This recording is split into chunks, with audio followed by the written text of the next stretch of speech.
자, 우리 하나님 말씀 로마서입니다. 로마서 1장 2절부터 7절까지 말씀입니다. 신약성경 239면 로마서 1장 2절에서 7절까지 말씀 우리 한 절씩 번갈아 가면서 교독하겠습니다. 로마서 1장 2절에서 7절입니다. 이 복음은 하나님이 선지자들을 통하여 그의 아들에 관하여 성경에 미리 약속한 것이라.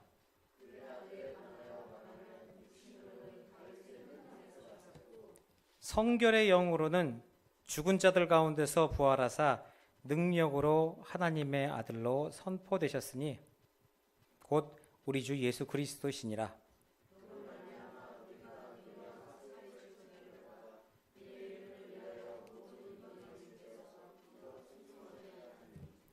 너희도 그들 중에서 예수 그리스도의 것으로 부르심을 받은 자니라.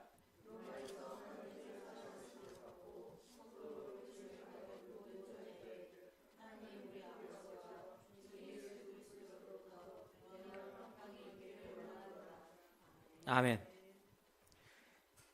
사도 바울은요, 자신이 복음을 위해서 택정함을 입었다고 고백합니다. 복음을 위하여서 택함 받았다, 정함을 받았다 라고 이야기하고, 그리고 나서 이 복음이라는 것이 무엇인지에 대해서 설명을 하고 있지요. 한마디로 말해서 이 복음이라는 것은 하나님의 아들, 그 하나님의 아들에 관해서 미리 구약 성경에서 약속된 것이라고 2절에 말씀을 하고 계시는 겁니다. 구약 성경에 벌써 이미 약속이 되었다라고 이야기를 하는 겁니다. 하나님의 아들. 그럼 하나님의 아들은 누구십니까? 하나님의 아들은 바로 예수님이시죠. 그러니까 즉 복음이라고 하는 것은 예수님에 관한 말씀입니다. 근데 그 말씀이 지금 신약 성경에 나온 이때, 로마서 이때가 아니라 구약 성경 때 이미 이전에 약속이 되어 있었다는 것을 3절부터 4절까지 말씀에 다시 한번 강조를 해주고 계시는 것이죠. 그러니까 무엇입니까? 오늘 본문은 복음의 의미, 복음의 원리, 복음의 의의 이런 것들을 간결하게 짧게 설명을 해주고 있는 것입니다. 그러면 오늘 본문 말씀이 말하고 있는 복음의 원리라는 것은 그럼 무엇입니까? 크게 먼저 얘기해서 복음이라는 것은요, 약속된 것입니다. 하나님은 성경에 미리 약속하셨습니다.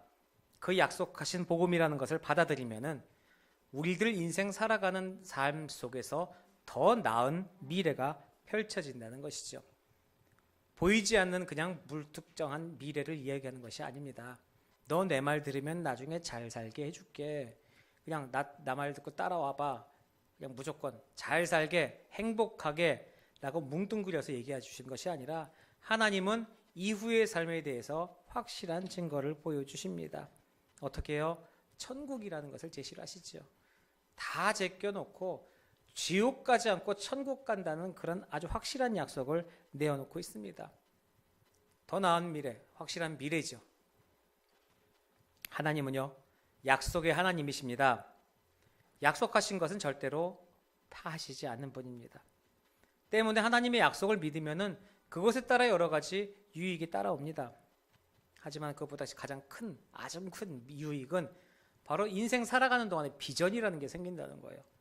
비전이라는 것을 또 다르게 표현하고 다르게 이야기하면은 목표가 될 수도 있습니다. 삶의 목표가 무엇입니까?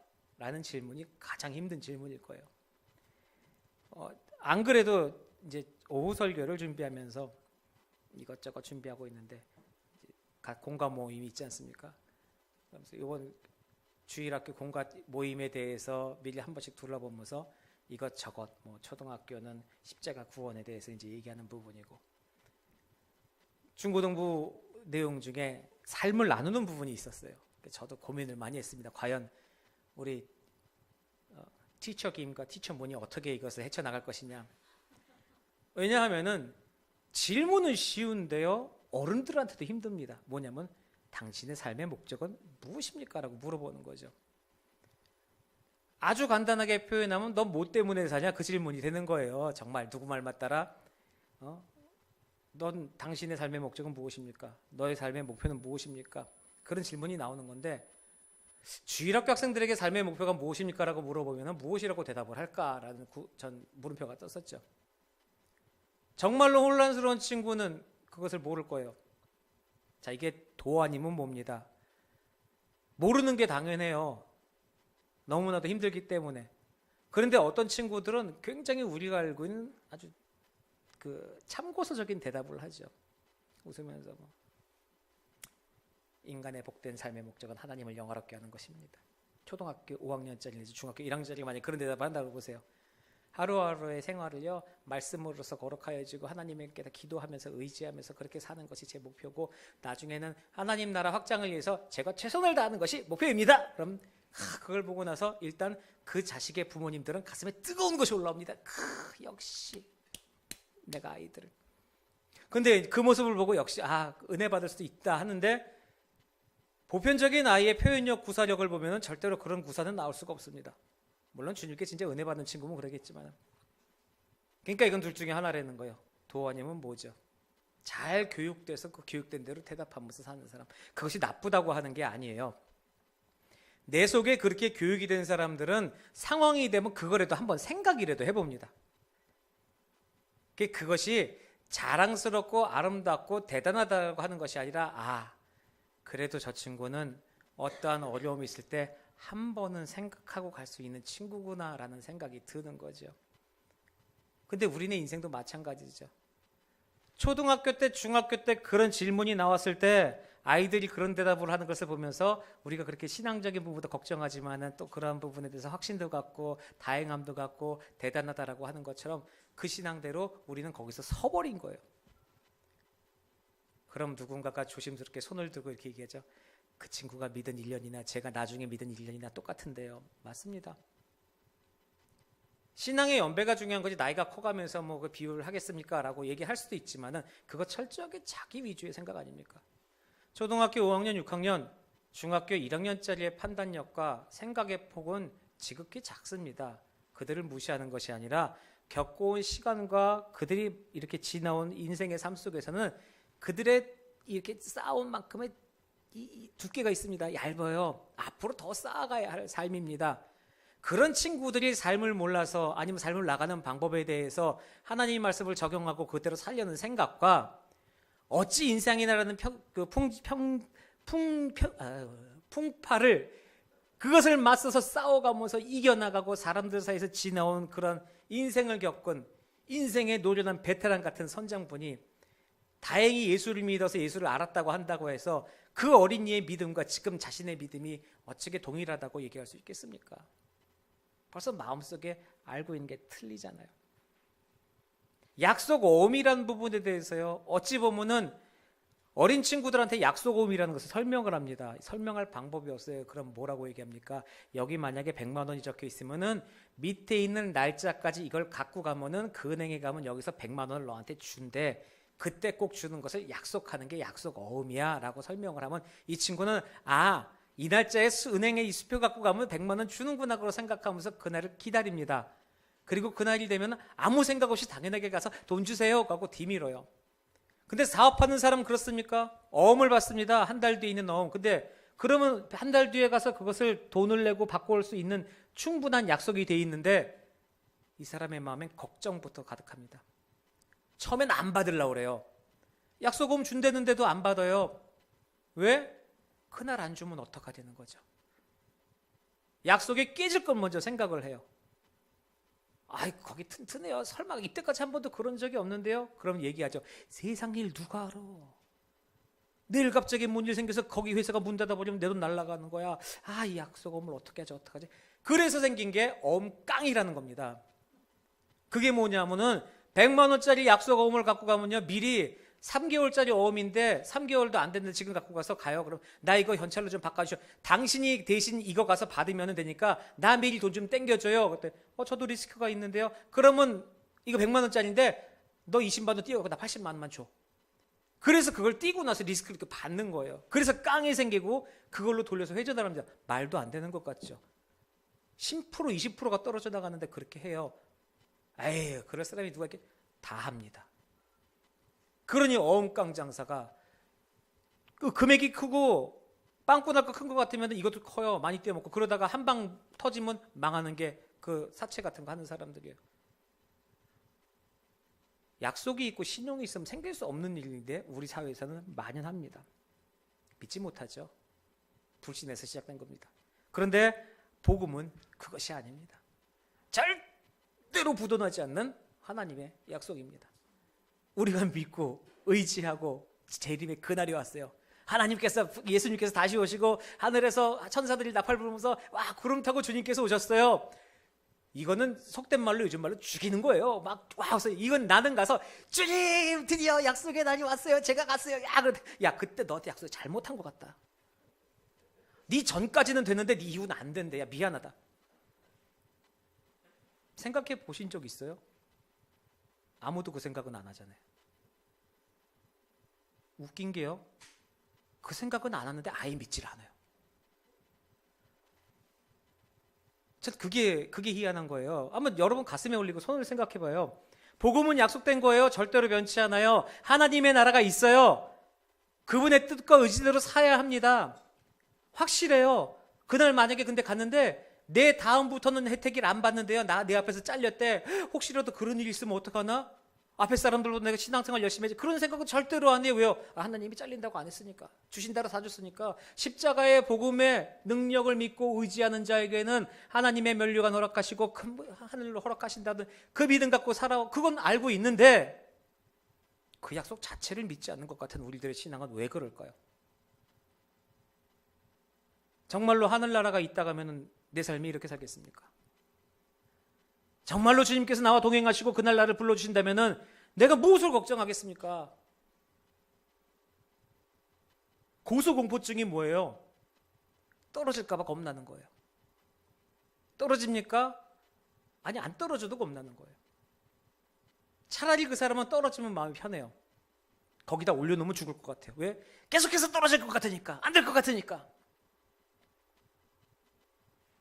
우리는 이 세상에 고소공포증 같은 거 걸린 사람이에요. 그 무엇보다도 튼튼한 안전거리가 주님께서 나와 함께하고 계시는데 알아요. 또 그건 또 좋은 걸로 해달래. 하나님 더 튼튼한 거. 번지점프 올라가는 사람 보면요, 못한다고 하고 눈물 찔찔 짜고 나서 올라가면서 이제 나중에 고리를 겁니다. 고리 걸 때 몸무게하고 다 알아요. 그럼 난 이거 못하는데, 나 90kg인데 맞아요 이거? 막 이러면서 몇 번씩 확인해요. 이거 튼튼한 거냐고. 못한다고 그러면서 튼튼한 거냐고 물어봐요. 왜? 그래도 의지하려고. 근데 안 믿어요, 마음은. 우리들의 인생이 그거 아닙니까? 하나님의 약속 믿음은요, 세상의 모든 유익에 따라옵니다. 착각하지 마세요. 그 유익은요, 금전적인 것도 될 수도 있습니다. 경제적인 것도 될 수 있습니다. 근데 실질적인 금전과 경제가 아니라 내 생각이 바뀐다는 거예요. 여전히 가난해요. 하나님 믿는다고 믿는 사람들이 모두가 다 부자가 되고 모두가 다 재벌이 되고 그러면 이 나라 어떻게 살아요? 근데 그게 아니란 얘기죠. 주님을 영접하고 그것에 가슴에 기쁘고 난 이제 새 생명을 얻었고 저 천국에 가는구나 라고 마음을 믿었는데, 근데 세상을 돌아보면 아직도 거지예요. 아직도 깡통 가지고 다른 사람 집에 가서 빌어먹고 살아야 된단 말이에요. 나를 써주는 사람은 없고 직장은 없고 할 데는 없어요. 아직도 그 상황 그대로예요. 근데 그 생활이 행복해요. 왜? 아이고, 난 깡통이라도 있거든. 옆에 박씨 거지를 보면은 깡통도 없어갖고 맨날 뭐 플라스틱 같은 거 페트병에다 밥 얻어먹고 다니는데 난 튼튼한 분유병이 있어요. 앱솔론트, 루저 뭐 이런 거 좋은 거, 빵꾸 안 나는 거.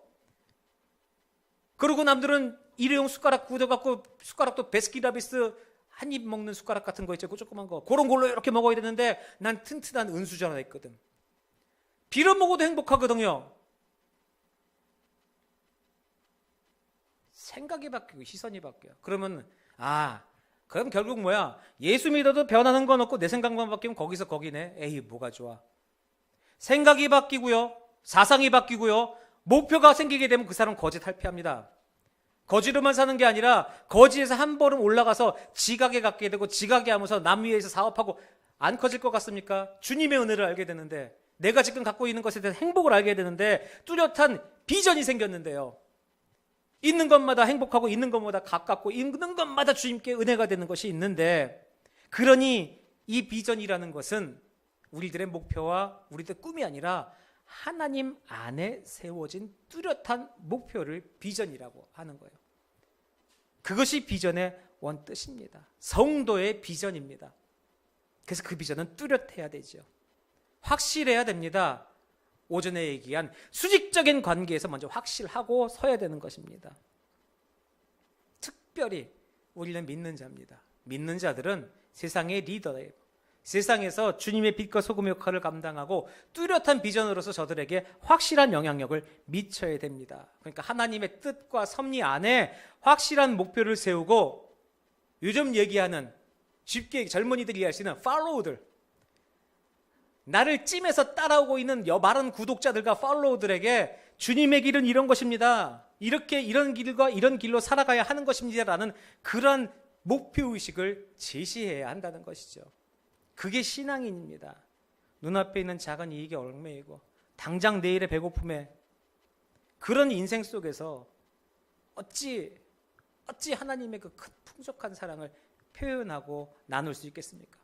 내가 아둥바둥하고 사는데, 내가 당장 내일 일을 걱정하고 내가 당장 눈앞에 있는 것 걱정하면서 그것에 대해서 아둥바둥하면서 아그따군 일을 써가면서 그거 하나 갖고 싸우고 있는데요, 주위 사람들이 우리 뒤통수에 있는 교패와 십자가를 보면서 무엇을 생각하겠냐는 거죠. 아, 믿는 사람들도 별거 없구나. 당장 먹고 사는 거 구경하지 뭐 하늘 양식 하늘 보아 천국 가서 아름다운 생활 말로만 그러지, 쟤네들도 뭐 한 푼 두 푼 돈 갖고 싸우는 거 똑같네.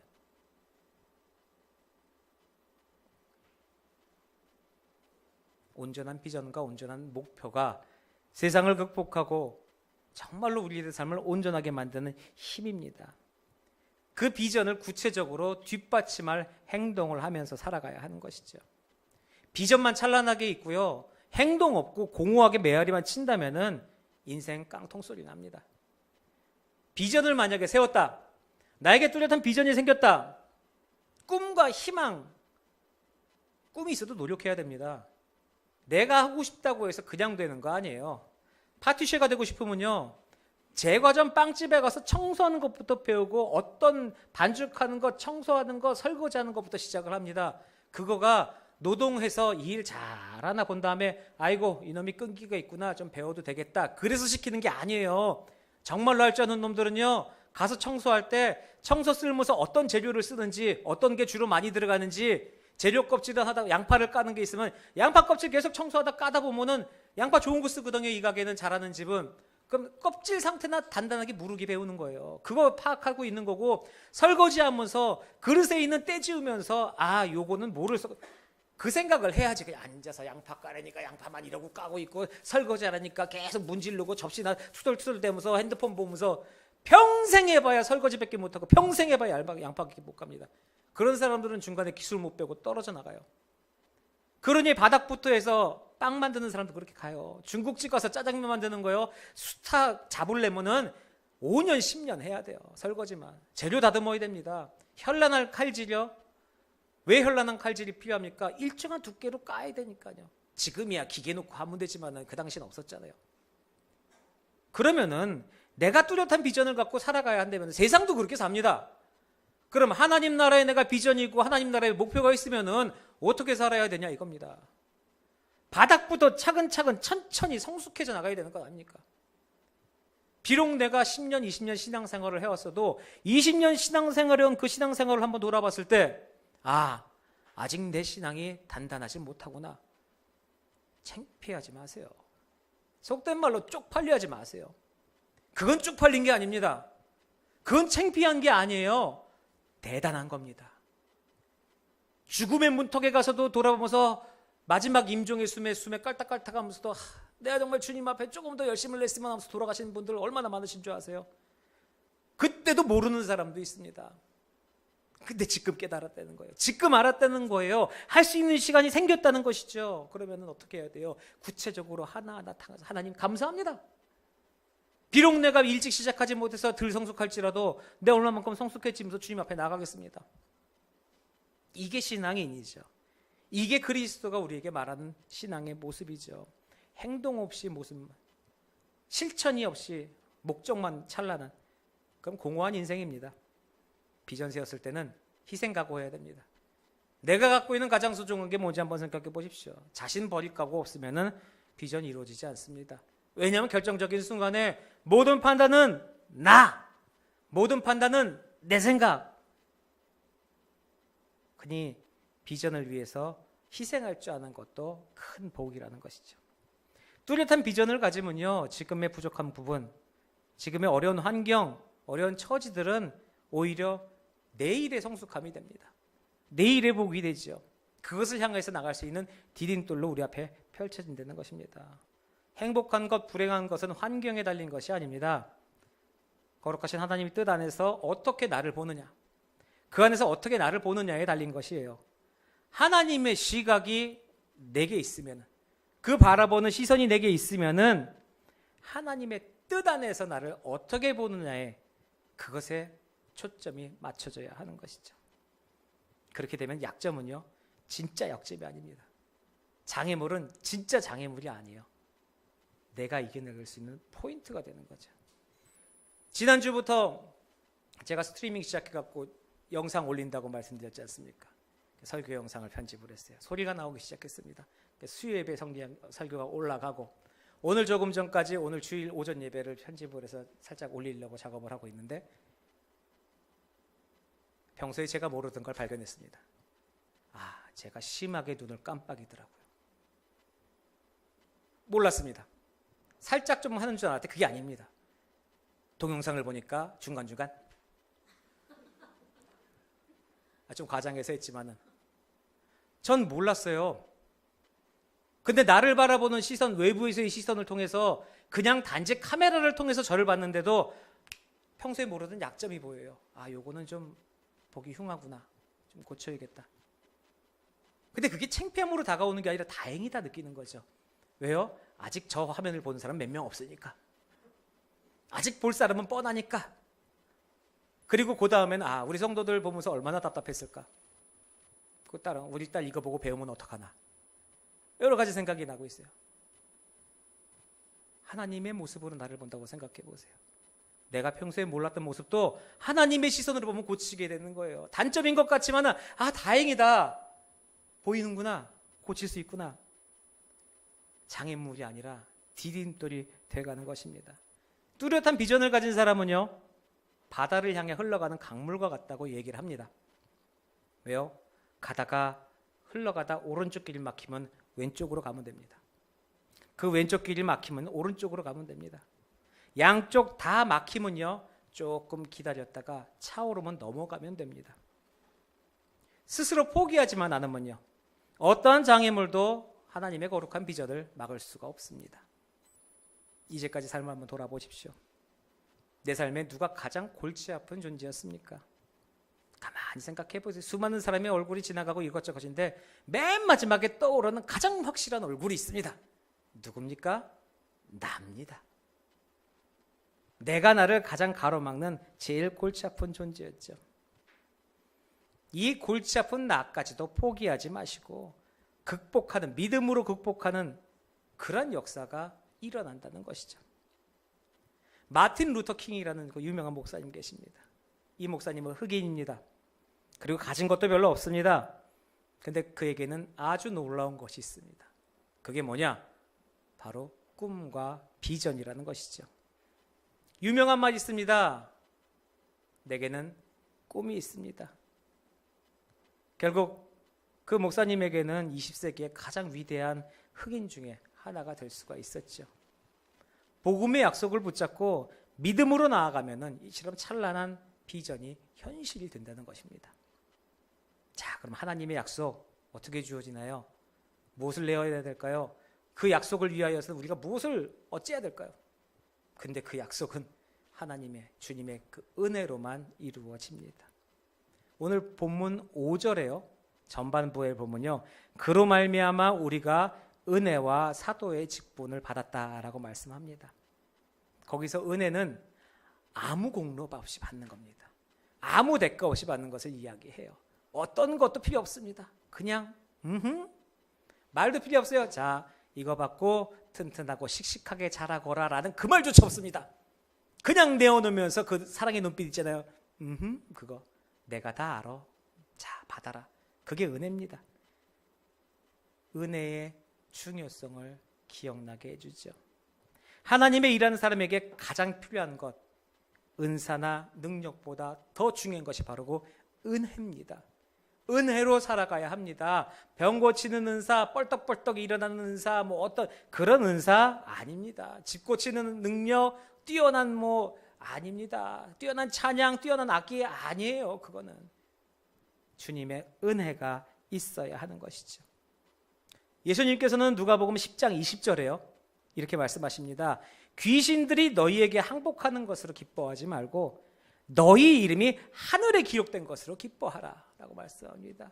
이 땅에서 일어나는 그런 수많은 기적과 이적을 너희가 행해서 다른 사람들에게 높임받고 다른 사람들에게 존귀함 받고 다른 사람 위에 우뚝 서는 그것을 가지고 기뻐하는 것이 아니라 하늘나라에 너희 이름 기록된 것이 최고로 기쁜 것이다 라고 말씀하시죠.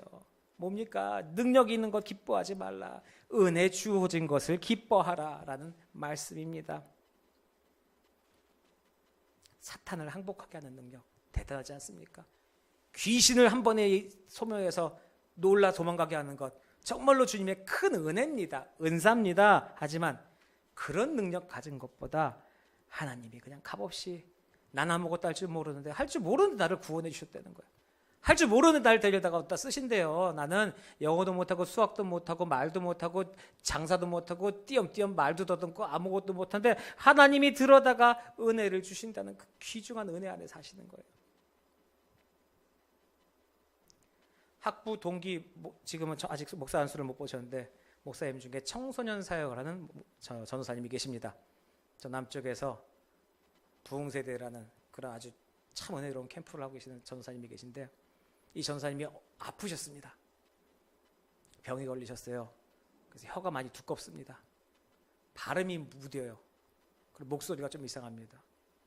제가 그래서 그걸 흉내내는 것은 그분 모독하는 걸 수도 있어서 하여간 좀 의사소통이 어찌 보면 좀 힘들 정도인데 그분이 단에 서서 집회를 인도하시고 설교를 하시고 선포를 하시면은 그 어눌한 발음 안에서도 은사가 일어납니다.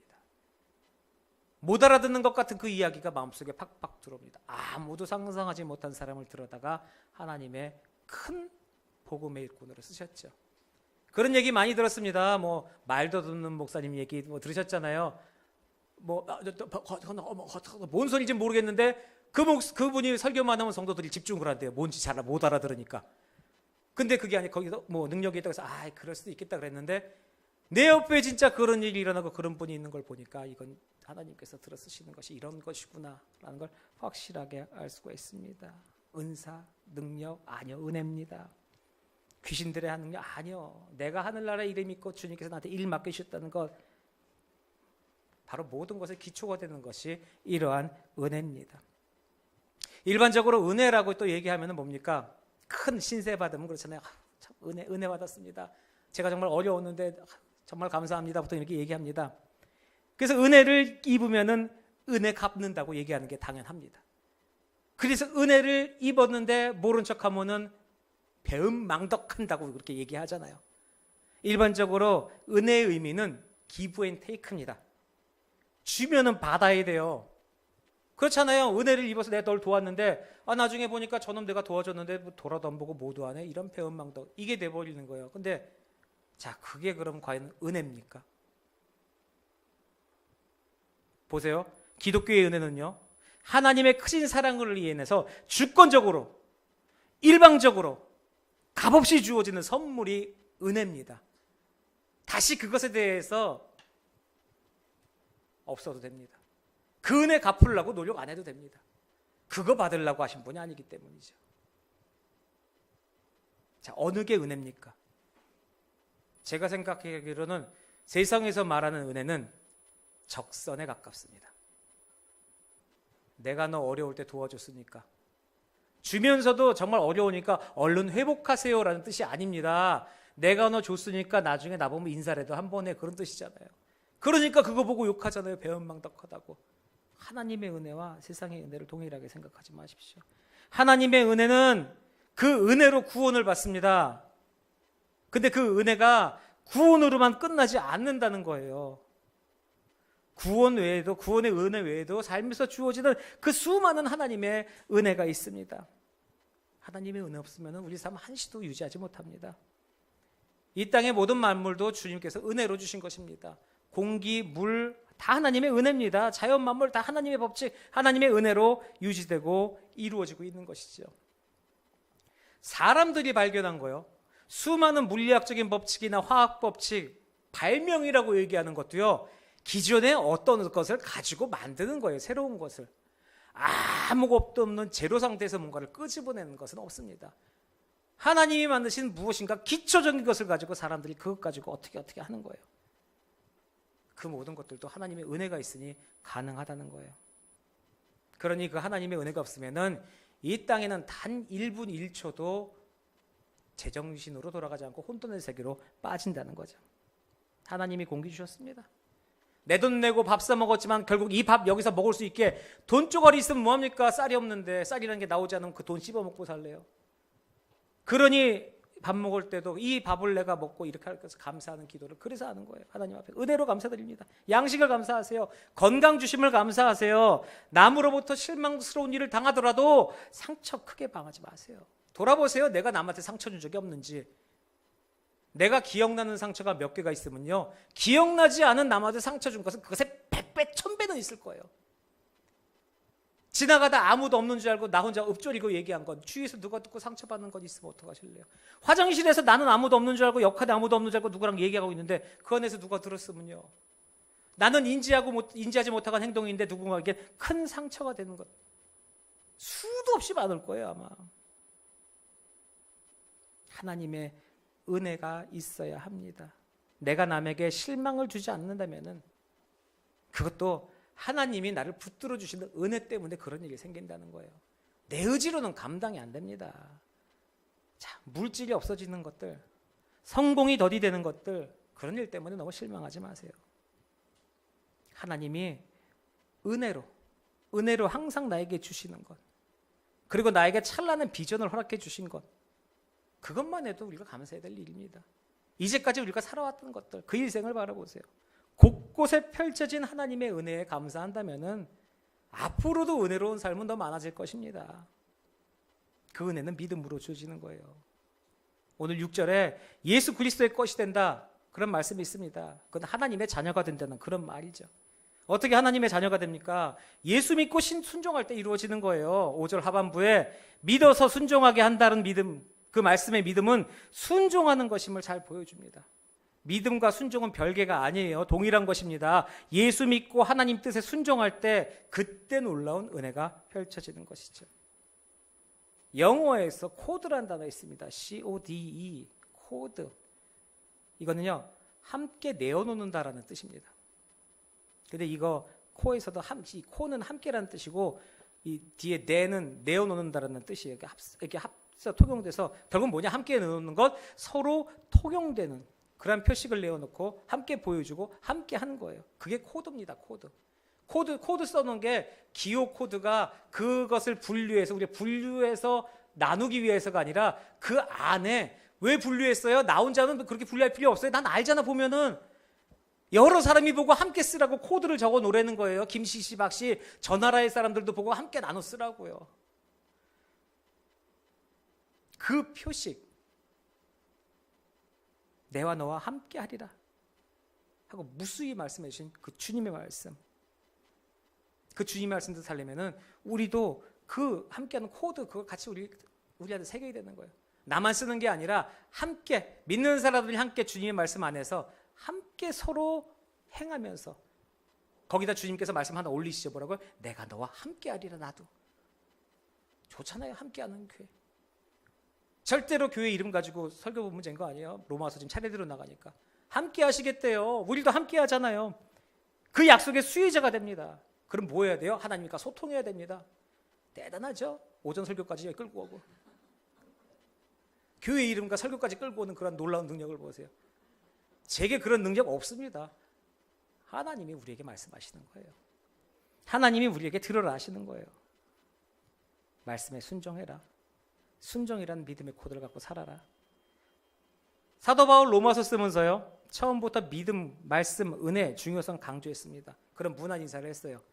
오늘 본문 7절 말씀에 보면은 로마에서 하나님의 사랑하심을 받고 성도로 부르심을 받은 모든 자에게 하나님을 우리 아버지와 주 예수 그리스도로부터 은혜와 평강이 있기를 원하노라 라고 얘기합니다.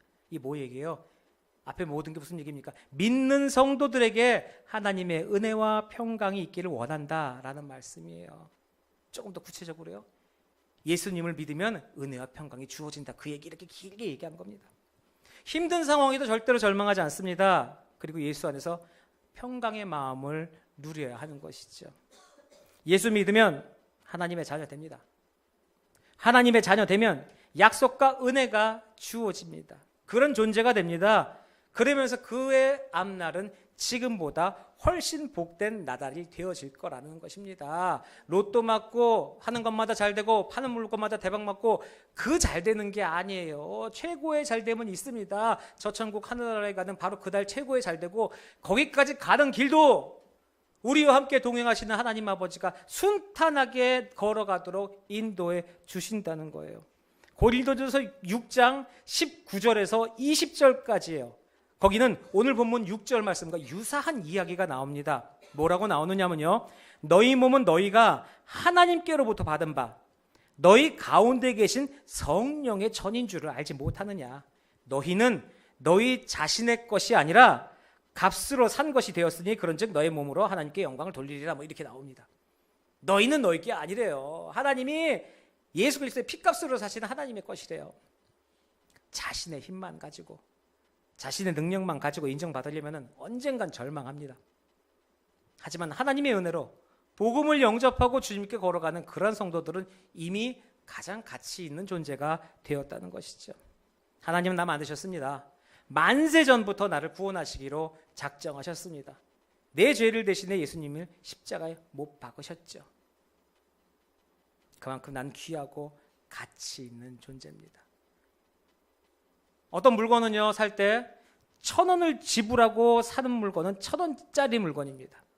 어떤 물건 살 때 10,000원 내고 그 물건 사면 그 물건은 10,000원짜리 물건입니다. 주를 믿는 성도는 예수 그리스도의 생명을 지불하고 구원된 존재입니다. 때문에 예수 그리스도 생명 같은, 주님의 아들 같은 인물이라고 할 수 있습니다.